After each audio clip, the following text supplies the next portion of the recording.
Next Tipu acupuncture. S, ನಮಗೆ ದೇಹದಲ್ಲಿ blood ಕಪ್ಪಿಂಗು ಮತ್ತು ಎಲೆಕ್ಟ್ರೋ ಅಕ್ಯುಪಂಕ್ಚರ್ ಮಾಡಿಕೊಂಡಾಗ ಎಂತೆಂಥ ಅಲರ್ಜಿ ಕೇಸ್ಗಳನ್ನು ಕೂಡ ಸಾಲ್ವ್ ಮಾಡಿದ್ವಿ. ಫಾರ್ ಎಕ್ಸಾಂಪಲ್ ಸೋರಿಯಾಸಿಸ್ ಇರ್ಬೋದು, ಲೈಕ್ಲಿನ್ ಪೆನಿಸ್ ಇರ್ಬೋದು, ಲೂಪಸ್ ಇರ್ಬೋದು, ಅಥವಾ severe nose blockage, severe COPD ಇರ್ಬೋದು. ಇವೆಲ್ಲ ನಾವು ಸಾಲ್ವ್ ಮಾಡ್ಬೋದು ಖಂಡಿತವಾಗಲೂ.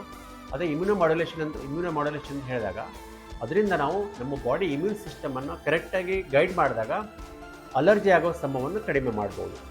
ಮತ್ತು ಎಮರ್ಜೆನ್ಸಿಯಲ್ಲಿ ಎಪಿನೆಫ್ರಿನ್ ಪೆನ್, ಎಪಿಪೆನ್ ಅಂತ ಇರುತ್ತೆ. ಯಾವುದೇ ಅಕ್ಯೂಟ್ ಕಂಡೀಷನಲ್ಲಿ ಎನಫಿಲಾಕ್ಸಿಸ್ ಆದಾಗ ಎಪಿಪೆನ್ ತೊಡೆಗೆ ಇಂಜೆಕ್ಟ್ ಮಾಡಿದಾಗ ಇಮ್ಮಿಡಿಯೇಟಾಗಿ ನಾವು ಲೈಫನ್ನು ಸೇವ್ ಮಾಡ್ಬೋದು.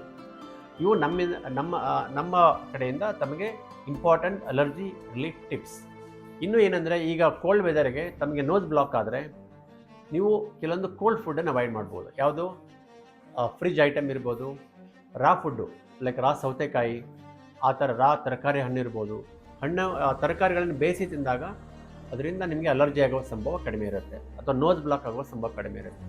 ಮತ್ತು ಡೈರಿ ಪ್ರಾಡಕ್ಟು ಈ ವೆದರಲ್ಲಿ, ಕೋಲ್ಡು ವಿಂಟರ್ ವೆದರಲ್ಲಿ, ಕೋಲ್ಡ್ ರೈನಿ ಸೀಸನಲ್ಲಿ ತಾವು ಈ ವೈಟ್ ಪ್ರಾಡಕ್ಟ್ ಅಂತ ಹೇಳ್ತಾರೆ, white colour. For example dairy product, ice cream, ಮಜ್ಜಿಗೆ, ಮೊಸರು ಜಾಸ್ತಿ ತಿಂದಾಗ ಅದರಲ್ಲಿರೋ A1 ಪ್ರೋಟೀನು ನಮ್ಮ ಬಾಡಿ ಡೈಜೆಸ್ಟ್ ಮಾಡದೇ ಇದ್ದಾಗ ಅದರ ಸುತ್ತಮುತ್ತ ಮ್ಯೂಕಸ್ ಬಿಲ್ಡಪ್ ಆಗಿ ತಮಗೆ ನೋಸ್ ಬ್ಲಾಕ್ ಆಗುತ್ತೆ. ಇದರಿಂದ ಕೂಡ ತಮಗೆ ಸೈನಸ್ ಆಗಿರ್ಬೋದು, ಸೈನಸೈಟಿಸ್ ಆಗಿ ಉಸಿರಾಡೋಕ್ಕಾಗದೇ ಇರ್ಬೋದು, ಅಥವಾ ಕಫ ಬಾಡಿಯಲ್ಲಿ ಮ್ಯೂಕಸ್ ಜಾಸ್ತಿ ಆಗಿ ಆಸ್ಮಾ ಅಥವಾ COPD ಅಂತ ತೊಂದರೆಗಳು ಜಾಸ್ತಿ ಆಗುತ್ತವೆ. ಹೀಗಾಗಿ ಈ dairy product, wheat product, package food, junk ಫುಡ್ಡನ್ನು ಅವಾಯ್ಡ್ ಮಾಡಿದಾಗ ಅಲರ್ಜಿ ಕೂಡ ಕಡಿಮೆ ಆಗುತ್ತದೆ.